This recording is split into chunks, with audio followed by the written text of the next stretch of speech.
உண்டாகட்டும். இந்த மாலை நேரத்தில் எங்களோடு கூட தூரத்திலும் சமீபத்திலும் இணைந்திருக்கிற யாவருக்கும் இயேசுவின் நாமத்தில் வாழ்த்துக்கள். இந்த மாலை தியானத்துக்காக அப்போஸ்தலர் 19ஆம் அதிகாரத்துக்கு நேராய் நாம் திருப்பிக் கொள்ளலாம். அப்போஸ்தலர் 19ஆம் அதிகாரத்துக்கு நேராய் திருப்பிக் கொள்ளலாம். 1, 2 ஆகிய வசனங்களையும் பிறகு அதே அதிகாரத்தில் 6ஆம் வசனத்தையும் படிக்கலாம். அப்போலோ என்பவன் கொரிந்து பட்டணத்தில் இருக்கையில் பவுல் மேடான தேசங்கள் வழியாய் போய் எபேசுவுக்கு வந்தான். அங்கே சில சீஷரை கண்டு, நீங்கள் விசுவாசிகளான போது பரிசுத்த ஆவியை பெற்றீர்களா என்று கேட்டான். அதற்கு அவர்கள் பரிசுத்த ஆவி உண்டென்பதை நாங்கள் கேள்விப்படவே இல்லை என்றார்கள். அல்லாமலும் பவுல் அவர்கள் மேல் கைகளை வைத்த போது பரிசுத்த ஆவி அவர்கள் மேல் வந்தார். அப்பொழுது அவர்கள் அந்நிய பாஷைகளை பேசி தீர்க்க தரிசனம் சொன்னார்கள். கவனியுங்கள், இங்கே அப்போஸ்தலனாகிய பவுல் தன்னுடைய சுவிசேஷ பயணத்தில் நடந்த ஒரு சம்பவத்தை இங்கே குறிப்பிடப்பட்டுள்ளது. 1ஆம் வசனத்தில் அப்போலோ என்பவன் கொரிந்து பட்டணத்தில் இருக்கையில் பவுல் மேடான தேசங்கள் வழியாய் போய் எபேசுக்கு வந்தார். அங்கே சிலரை கண்டு, நீங்கள் விசுவாசிகள் ஆன போது பரிசுத்த ஆவியை பெற்றீர்களா என்று கேட்டார். அதற்கு அவர்கள் பரிசுத்த ஆவி உண்டு என்பதை நாங்கள் கேள்விப்படவே இல்லை, கேள்விப்படாததை நாங்கள் எப்படி பெற முடியும் அப்படின்னு ஒரு கேள்வி இங்கே எழுப்புறாங்க. நீங்கள் விசுவாசிகள் ஆனீர்கள், விசுவாசிகளான பிறகு அடுத்த கட்டம் பரிசுத்த ஆவியை பெற வேண்டும்.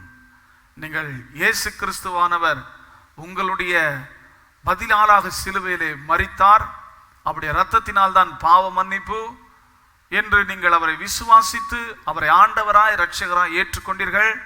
இப்பொழுதும் அவர் மரித்தார், அடக்கம் பண்ணப்பட்டார், உயிர் தெழுந்தார் என்கிறதை நீங்கள் விசுவாசிக்கிறீர்கள். இந்த சுவிசேஷத்தை விசுவாசிக்கிறவர்கள் ரட்சிக்கப்படுவார்கள். நீங்கள் எல்லாரும் இந்த சுவிசேஷத்தை விசுவாசித்து ரட்சிக்கப்பட்டீங்க, விசுவாசிகளா மாறிட்டீங்க. சரி, பரிசுத்த ஆவியை பெற்றீர்களா என்ற ஒரு கேள்வியை இங்கே அவர்களை பார்த்து எழுப்புகிறார். அதற்கு அவங்க சொல்ற பதில் ரொம்ப ஆச்சரியமான பதில். பரிசுத்த ஆவி உண்டு என்கிறதை நாங்கள் அறியோம், எங்களுக்கு தெரியவே தெரியாது எப்படி பெற்றுக்கொள்வோம்? இயேசு கிறிஸ்துவை குறித்து அறிவித்தார்கள், விசுவாசித்தோம், விசுவாசிகளாய் மாறினோம், ரட்சிக்கப்பட்டோம். பரிசுத்த ஆவி குறித்து எங்களுக்கு யாரும் அறிவிக்கல, நாங்கள் கேள்விப்படவும் இல்லை, நாங்கள் விசுவாசிக்கவும் இல்லை, நாங்கள் பெற்றுக்கொள்ளவும் இல்லை. இன்றைக்கு அநேக நேரங்களில் பிதாவை குறித்து அநேகம் பேசுகிறோம், குமாரனாகிய கிறிஸ்துவை குறித்து அநேகம் பேசுகிறோம். ஆனால் பரிசுத்த ஆவியானவரை குறித்து அநேகர் பேசுகிறது இல்லை. அநேகர் அதில் என்ன லாபம் இருக்கிறது, பரிசுத்த ஆவியை குறித்த உபதேசத்தை கற்றுக்கொள்ளுகிறதில்லை, என்ன பிரயோஜனம் உண்டு என்றெல்லாம் யோசிக்கிறார்கள். அது அவ்வளோ முக்கியமான சத்தியம் இல்லை என்கிறது போல அவர்கள் அதை கடந்து போயிடறாங்க.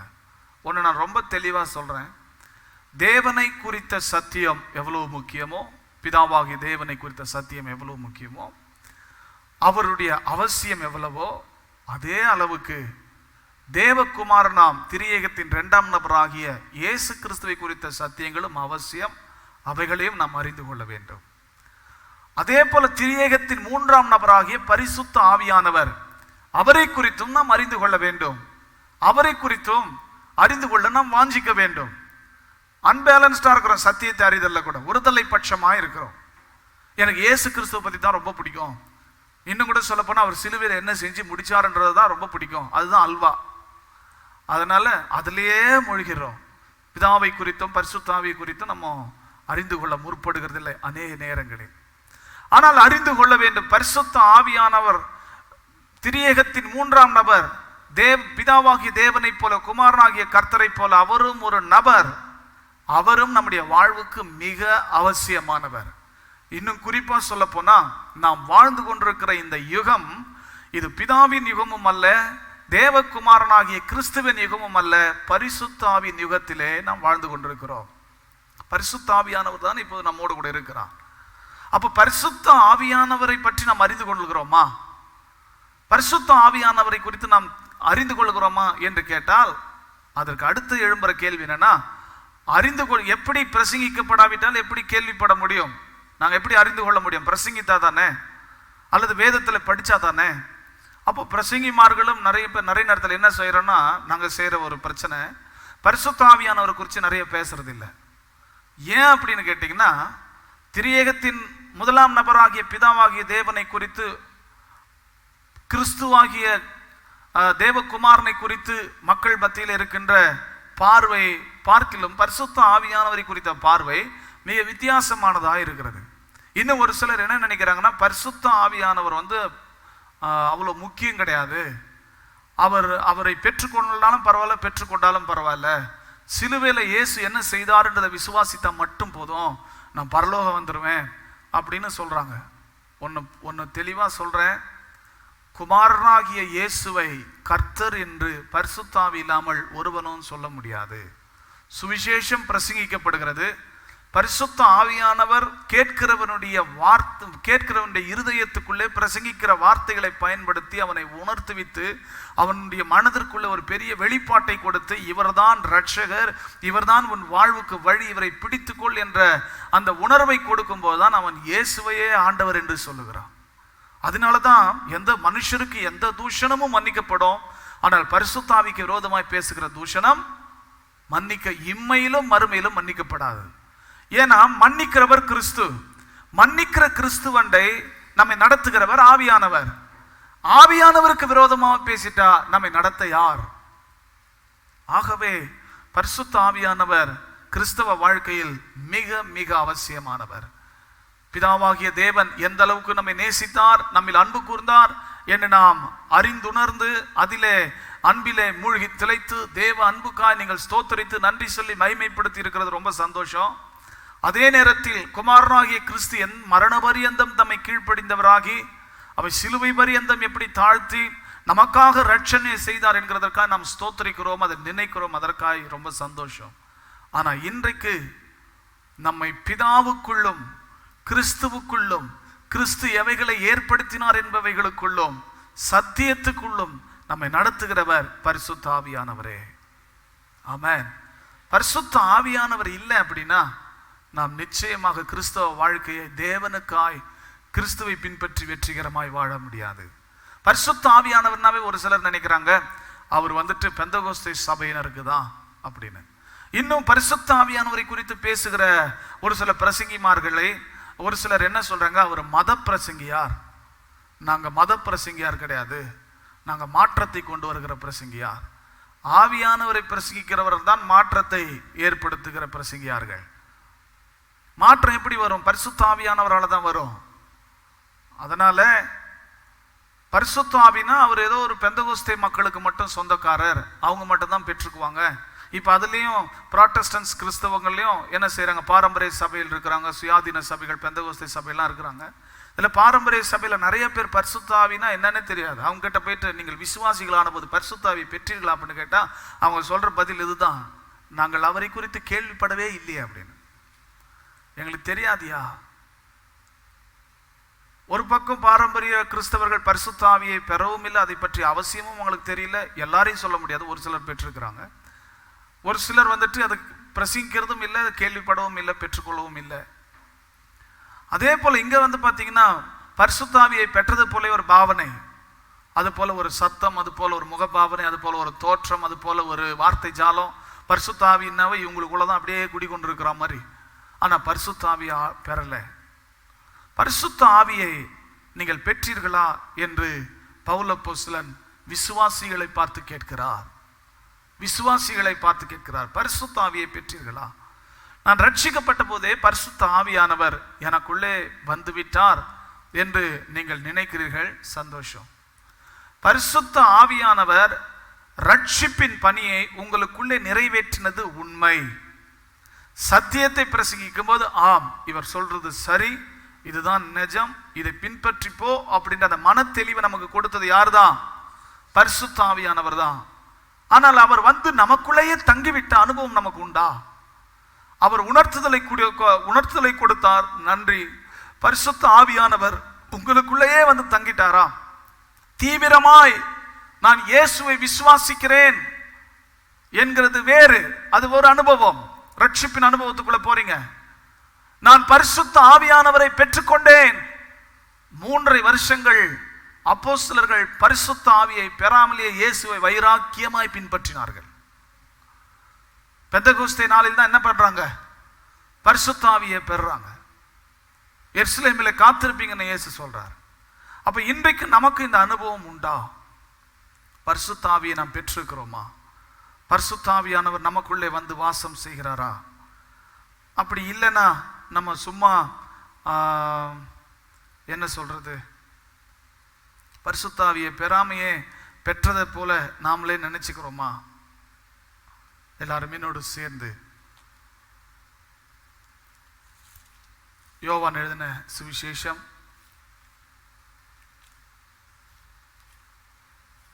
14ஆம் அதிகாரத்துக்கு நேராக திருப்பிக் கொள்ளுங்கள்.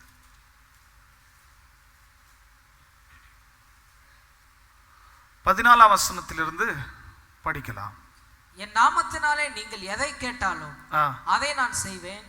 நீங்கள் என்னிடத்தில் அன்பா இருந்தால் என் கற்பனைகளை கைக்கொள்ளுங்கள்.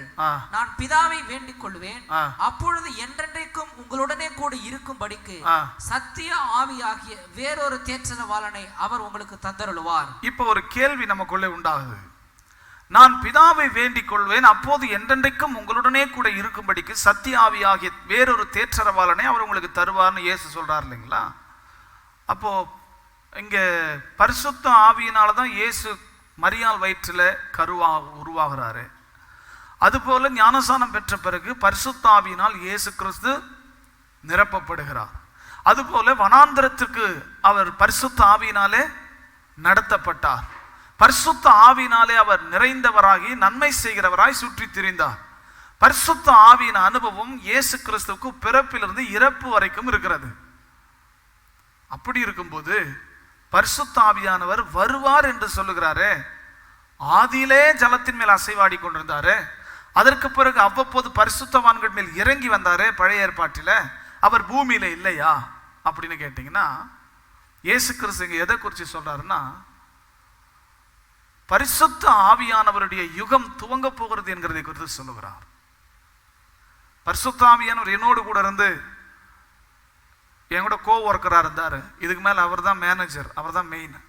இந்த உலகத்துக்கு வரப்போறாரு. இந்த உலகத்தில் வந்து அவர் தான் இந்த உலகத்தை நான் மீண்டும் வருமளவும் கட்டுப்படுத்த போகிறார்.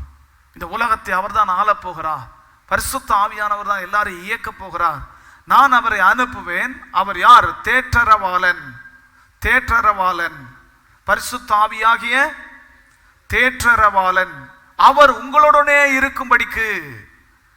எதற்காக பரிசுத்த ஆவியானவர் அனுப்பப்படுகிறார்? அவர் உங்களுடனே இருக்கும்படிக்கு. இப்ப நாம் போயிடுறோம், இயேசு போயிடுறாரு.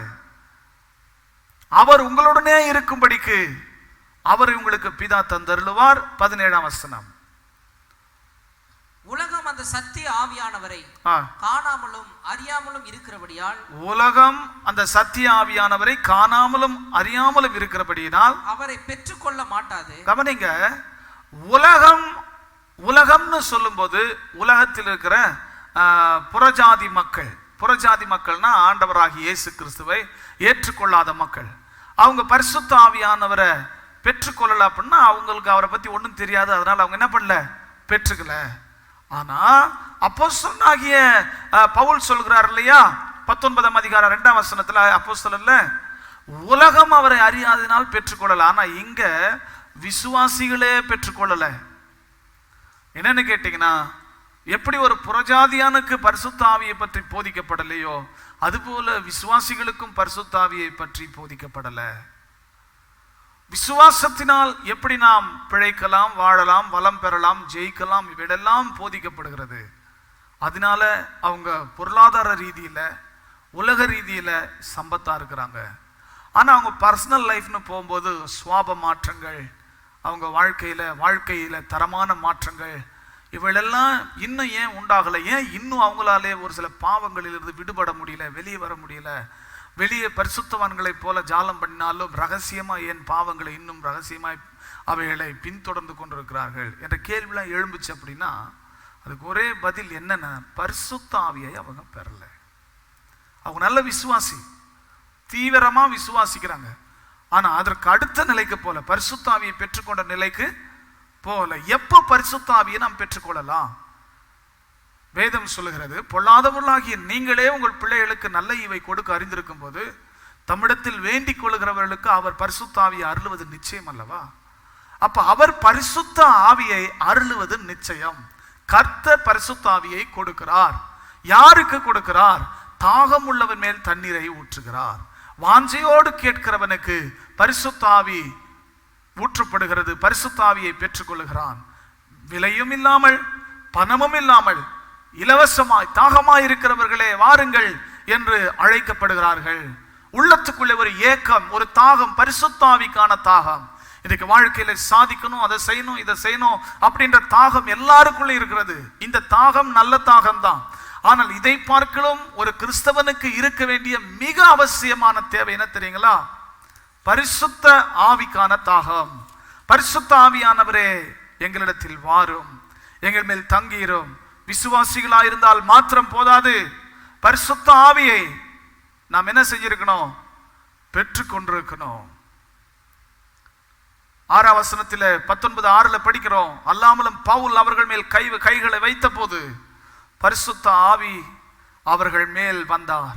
அப்பொழுது அவர்கள் அந்நிய பாஷைகளை பேசி தீர்க்க தரிசனம் சொன்னார்கள்.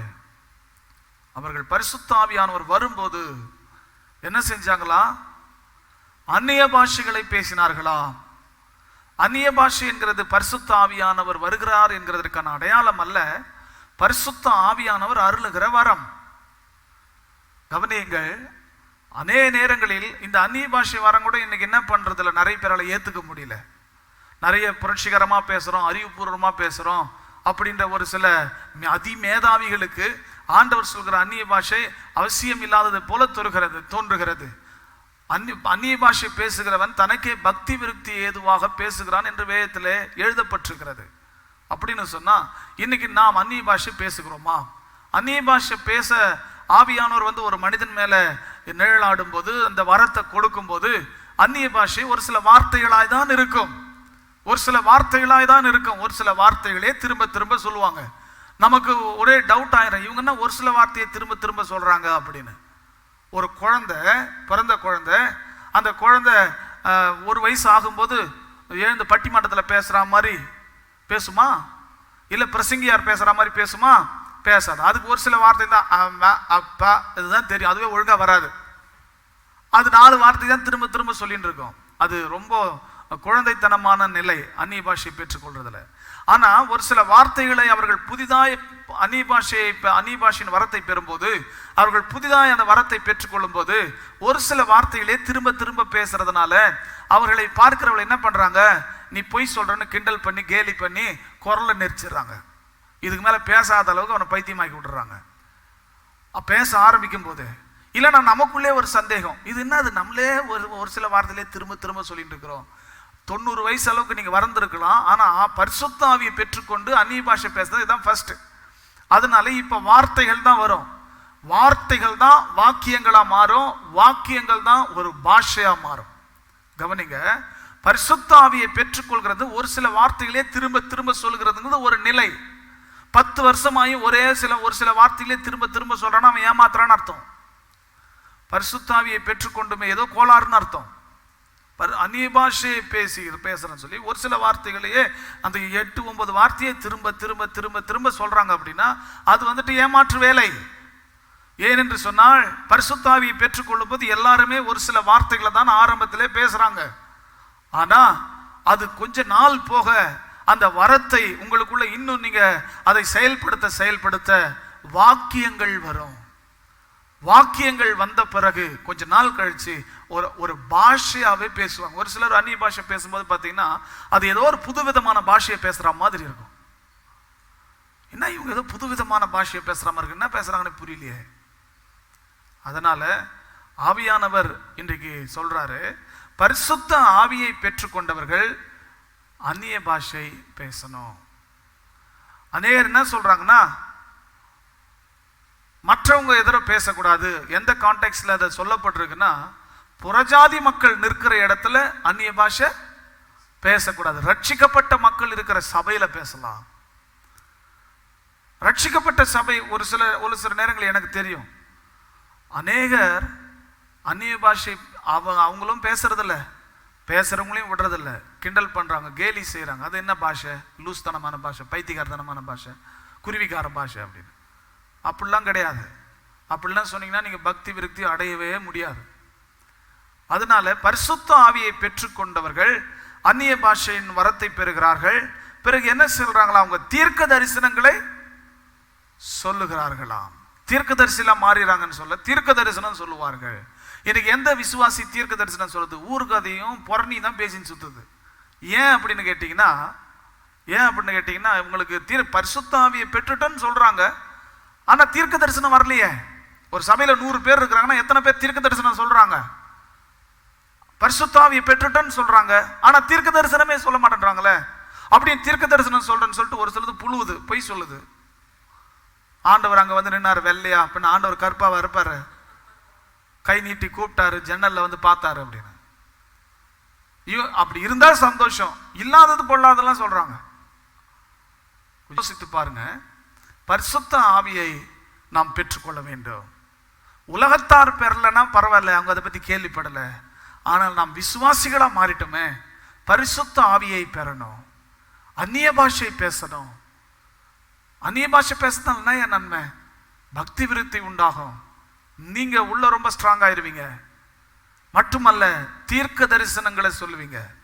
இதெல்லாம் வாஞ்சித்தாதான் நடக்கும். இதற்காக நீங்க தாகம் கொண்டாதான் நடக்கும். பரிசுத்த ஆவி எனக்கு வேணும் அப்படின்னு நீங்க சொன்னாதான் பரிசுத்த ஆவியானவர் உங்களை நிரப்புவார். நான் அந்நிய பாஷையை பேசணும் அப்படின்னு நீங்க விரும்புறாதான் அந்த வரம் உங்களுக்கு கொடுக்கப்படும். ஒரு சபைக்கு பிரசங்கத்துக்கு போயிருந்தேன். ஆராதனை வேலையில பாஸ்டர் அம்மா அந்த ஜனங்களுக்குள்ள போயிட்டு நின்றுட்டாங்க. நின்றுட்டு இந்த வாலிப பொண்ணுங்கெல்லாம் போட்டு திருவுறாங்க, அந்நிய பாஷை பேசு, ஆவியில் நிரம்பு அப்படின்னு. அது பாஸ்டர் அம்மா கிட்ட வந்த உடனே ஒன்று கத்துது. ஏன்னா அந்த அம்மா கிள்ளுது அப்படின்னு. ஹேய், ஆவியில் நிரம்பிடி, ஆவியில் நிரம்பிடி அப்படின்னு. அப்படிலாம் போட்டு கிள்ளி திருவி நுமுட்டி அப்படிலாம் வந்துட்டு யாரும் ஆவியெல்லாம் நிறைய வைக்க முடியாது. அப்படி ஒரு வேலை பண்ணாங்கன்னா அது வந்து டிராமா. பரிசுத்த ஆவியின் நிறைவை பெற்றுக்கொள்ளுதலை நீங்கள் விரும்புகிற வண்ணமாகவே அந்நிய பாஷையின் வரத்தை நீங்கள் விரும்ப வேண்டும். கர்த்தருக்கு சித்தமான வருங்காலங்களில் இந்த வாரத்தில் அந்நிய பாஷையின் அவசியத்தை பற்றி நான் சொல்லித்தரேன். அந்நிய பாஷையை பேசணும், அந்நிய பாஷையை பேச விரும்பணும், தீர்க்க தரிசனம் சொல்ல விரும்பணும். இன்னைக்கு உங்களை பார்த்து நான் கேட்குறேன், என்னைக்காவது நீங்கள் ஒரு நாளாவது விசுவாசிலாம் மாறிட்டீங்க, ஓகே, நீங்க நல்ல விசுவாசி, மலையை பெயர்க்கிற விசுவாசி, தீர்க்க தரிசனம் சொல்ல விரும்பியிருக்கிறீங்களா? ஐயோ, அந்த ரிஸ்கே நமக்கு வேணா சாமி, நம்ம சொன்னா எவன் நம்புவான், நம்ம சொல்லி நடக்கலனா, இதுதான் பிரச்சனையே. நமக்கு எதுக்கு தேவையில்லாத விஷ பரீட்சை அப்படின்னு தான் யோசிக்கிறோம். அதை விரும்புறதே கிடையாது. அதனால்தான் பார்த்தீங்கன்னா இன்னைக்கு அவ்வளோ பெரிய விசுவாச மக்கள் ஆத்துமாக்களை ஆதாயம் பண்ணுகிறவர்களா இல்ல, விசுவாச மக்கள் ஆத்துமாக்களை ஆதாயம் பண்ணுகிறவர்களா இல்ல. ஏன்னு கேட்டீங்கன்னா, முதல்ல அவங்களே பக்தி விருத்தி அடையல. ஏன் அவங்களே பக்தி விருத்தி அடையல அப்படின்னா, அவங்க பரிசுத்தாவியும் பெறல. ஒருவேளை பரிசுத்தாவி பெற்றிருந்தா அந்நிய பாஷையின் வரத்தை அடையல. அவங்க அந்நிய பாஷை பேசுகிறவர்களா இல்லை, அவங்களுக்குள்ள அந்நிய பாஷையின் வரம் கிடையாது. அவங்க என்ன செய்வாங்க? நான் ஒரு நல்ல கிறிஸ்தவன், ஞாயிற்றுக்கிழமையான ஆலயத்துக்கு செல்வேன், ஆலயத்துக்கு சென்று அற்புதமாய் என் இருக்கை நிரப்புவேன், என்னுடைய கடமை தசம பாகம் காணிக்கை கொடுப்பேன். ஒரு சிலர் அது கூட கொடுக்கறது இல்லை, தசம பாகம் காணிக்கை கொடுப்பேன். பிறகு கூட்டம் முடிந்தவுடன் ஐயாவுடன் சென்று தலையை காண்பித்து ஜெபித்து கொண்டு ஒரு நல்ல கிறிஸ்தவனாய் என் வீட்டுக்கு வந்துடுவேன். யாருக்கும் எந்த கட்டத்தையும் செய்ய மாட்டேன், என் வேலை உண்டு, நான் என் வீடு உண்டு அப்படின்னு இருப்பேன். ஆண்டவர் இப்படிப்பட்ட ஒரு கட்டடி மாடா நம்மளை அழைக்கல, இப்படிப்பட்ட வாழ்க்கைக்காக அழைக்கல. அநேகரை நாம் கிறிஸ்துவை குறித்து, அநேகருக்கு கிறிஸ்துவை குறித்து நாம் அறிவிக்கல அப்படின்னா நம்ம பாவம் செய்யறோம்னு அர்த்தம்.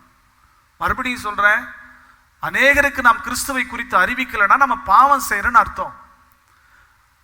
கிறிஸ்துவை குறித்து அறிவித்து ஒரு சிலரை ஆகிலும் நாம் ஐக்கியத்துக்குள்ளே கொண்டு வரல அப்படின்னா நாம் பலனற்றவர்களாய் போயிருவோம். நம்மளால தேவனுடைய ராஜ்யத்துக்கு என்ன பலன்? நான் உண்டேன், நான் குண்டானேன் அப்படின்னா கர்த்தர் ரொம்ப சந்தோஷமா நான் சொல்வாரு. நீ உண்டா, நீ குண்டானா என்ன, அவருக்கு என்ன பிரயோஜனம்? தேவராஜ்யத்துக்கு என்ன பிரயோஜனம்? ஒரு பிரயோஜனமும் கிடையாது. நான் சம்பாதித்தேன், நான் சாப்பிட்டேன், ஆத்துமாக்கள் ஆதாயம் பண்ணியா? ஆத்துமாக்கள் ஆதாயம் பண்ண நிறைய வேலை இருந்துச்சுங்க எனக்கு, என் காரியமா யார் போவா? யார் போவாங்க ஆண்டவர் காரியமா? இன்னைக்கு மக்களுடைய காரியம் தான் ஆண்டவருடைய காரியம். இன்னைக்கு மக்களுக்காக நம்ம யோசிக்கிறோமா? ஏன் இன்னைக்கு பெரும்பாலும் ஆத்துமாதாயம் நடக்கலைன்னா, ஃபர்ஸ்ட் மக்களுக்குள்ளேயே பக்தி விருத்தி கிடையாத காரணம் என்னன்னா, அவங்க அந்நிய பாஷை பேசுறது இல்லை. அந்நிய பாஷை பேசுறதுக்கு விரோதமா இன்னைக்கு அவன் கிளம்பிட்டான். ஆளாளுக்கு ஒன்று சொல்றான், அதெல்லாம் பேசணும், நான் பேசினா தான் பரலோகம் போவாங்களா என்ன? அந்நிய பாஷை பேசினா தானே என்ன? அப்படிலாம் கிளம்பிட்டான். நம்ம விசுவாசிங்க பண்ணுன்னு சொன்னாவே பண்ண மாட்டாங்க. இதுல ஆண்டவர் செய்ய சொன்னதெல்லாம் செய்யாதுன்னு சொல்லிக்கணும் சுத்துறாங்க. அது ஒரு பக்கம். அப்படின்னா இன்னொரு பக்கம் தீர்க்க தரிசனமே சொல்றது இல்லை. தீர்க்க தரிசனம் சொல்றவங்க இன்னைக்கு எங்கெங்க? பரிசுத்த ஆவியானவர் இருக்கிறார் உள்ள, சரி, ஆனா தீர்க்க தரிசனமே சொல்றது இல்லையே. ஒரு விசுவாசி ஒரு ரட்சிக்கப்படாத மனிதனுக்கு சுவிசேஷத்தை சொல்ல போறாங்க. அப்போ அவனுக்கும் அவன் மனதுக்குமே தெரிந்த ஒரு சில காரியங்களை ஆவியானவரால் நீங்கள் பெற்றுக்கொண்டு அவனோடு கூட பேச ஆரம்பிப்பீங்கன்னா, எவ்வளவு கடினமான உள்ளமா இருந்தாலும் கிறிஸ்துவின் பக்கம் திருப்பப்படும். அப்ப இந்த ரட்சிப்புக்கு தீர்க்க தரிசனம் சுவிசேஷம் மாத்திரமல்ல, தீர்க்க தரிசனம் ஒரு உடந்தையாயிருக்கும். கிறிஸ்தவ விசுவாசிகளை பலப்படுத்த சத்திய வசனமாகிய இந்த திடமான ஆகாரம் மாத்திரமல்ல, தீர்க்க தரிசனமும் ஒரு உடந்தையாயிருக்கும். அப்ப இன்னைக்கு நாம் தீர்க்க தரிசன வரத்தை விரும்புகிறோமா அப்படின்னு கேட்டா, நிறைய பேர் முக்காவாசி பேர் விரும்புறதே கிடையாது.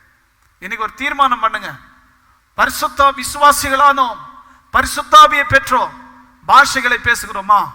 பாஷைகளை பேசாத வரைக்கும் நீங்க எவ்வளவு பெரிய ஞானியானா இருங்க, எவ்வளவு பெரிய டாக்டரின் பேசுறவங்களானா இருங்க, பரிசுத்தாவியை பெற்றுக்கொள்ற அந்நிய பாஷையை பேசுற வரைக்கும் உங்களுக்குள்ள பக்தி விருத்தி உண்டாகாது. உங்களுக்குள்ள ஆவியில நீங்க பலப்பட முடியாது. அந்நிய பாஷை பேசி உங்களை நீங்க பலப்படுத்தி கொண்டா மட்டும் போதாது, தீர்க்க தரிசனத்தை உரைக்கிறவர்களாகவும் இருக்கணும். இதெல்லாம் எப்படி நடக்கும்? இதுக்காக ஜெபிங்கள.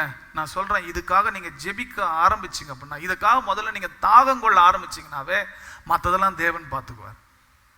நான் எப்படிங்க தீர்க்க தரிசனம் சொல்றது, நான் எப்படிங்க அந்நிய பாஷை பேசுறது, எனக்கு வெக்கமாகுது, எனக்கு அப்படி இருக்குது, அதெல்லாம் ஒன்றும் இல்லை. உங்களுக்குள்ள தாகமும் வாஞ்சையும் வந்துட்டாவே போதும், மற்றதை அவர் பார்த்துக்குவார். நீங்கள் பரிசுத்த ஆவியை பெற்றீர்கள் என்று சொன்னால் வல்லமையுள்ள கிறிஸ்தவர்களாக இருப்பீர்கள். அந்நிய பாஷை பேசுகிற கிறிஸ்தவனாக இருப்பீர்கள் என்று சொன்னால் நீங்கள் பக்தி விருத்தி அடைந்த கிறிஸ்தவர்களாக இருப்பீர்கள். நீங்கள் தீர்க்க தரிசனம் சொல்கிற கிறிஸ்தவர்களாக இருப்பீர்கள் என்று சொன்னால், உண்மை தீர்க்க தரிசனம் சொல்ற கிறிஸ்தவர்களாக இருப்பீர்கள் என்று சொன்னால், உங்கள் நிமித்தம் அநேகர் ரட்சிக்கப்படுவார்கள், உங்கள் நிமித்தம் அநேகர் பலப்படுவார்கள். ஆமென். தொடர்ந்து பரிசுத்த ஆவியானவர் என்னவெல்லாம் செய்வார் என்று நாம் தியானிக்கலாம். நின்ற வண்ணமாக ஜெபிக்கலாம். நின்ற அனைவரும் கண்களை மூடி ஜெபிப்போம். கிருபையும் இரக்கமும் மிகுந்த நல்ல பிதாவே, கர்த்தராகிய இயேசுவின் நாமத்தினாலும் இடத்தில் வருகிறோம். திரியேகத்தின் மூன்றாம் நகராகிய பரிசுத்த ஆவியானவரை நாங்கள் பெற்றுக்கொண்டு, பரிசுத்த ஆவியினுடைய அனுக்கிரகமாகிய அந்நிய பாஷையின் அடையாளத்தை பெற்றுக்கொண்டு, கர்த்தாவே நாங்கள் அந்நிய பாஷையின் வரத்தை பெற்றுக்கொண்டு தீர்க்க தரிசனம் சொல்லுகிறவர்களாய் விளங்க, ஆவியை பெற்றுக்கொண்டு வல்லமையுள்ள கிறிஸ்தவனாய், அந்நிய பாஷை பேசி பக்தி விருத்தியை அடைகின்ற கிறிஸ்தவனாய், தீர்க்க தரிசனம் சொல்லி பிறரை ரட்சிப்பில் நடத்தி பலப்படுத்த கிறிஸ்தவனாய் வாழ நாங்கள் விரும்புகிறோம். ஆண்டவரே, அப்படியே எங்களை நடத்தும்.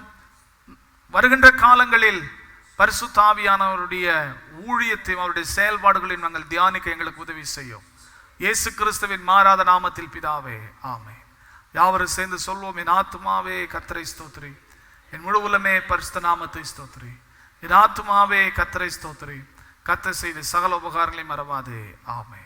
நம்முடைய கர்த்தராகிய இயேசு கிறிஸ்துவின் கிருபையும் பிதாவாகிய தேவனுடைய அன்பும் பரிசுத்த ஆவியானவருடைய ஐக்கியமும் இன்றும் என்றும் சதா காலங்களிலும் கிறிஸ்துவின் வருகை மட்டும் நம் அனைவரோடும் கூட நீடித்து நிலைத்திருப்பதாக. ஆமென். Praise the Lord.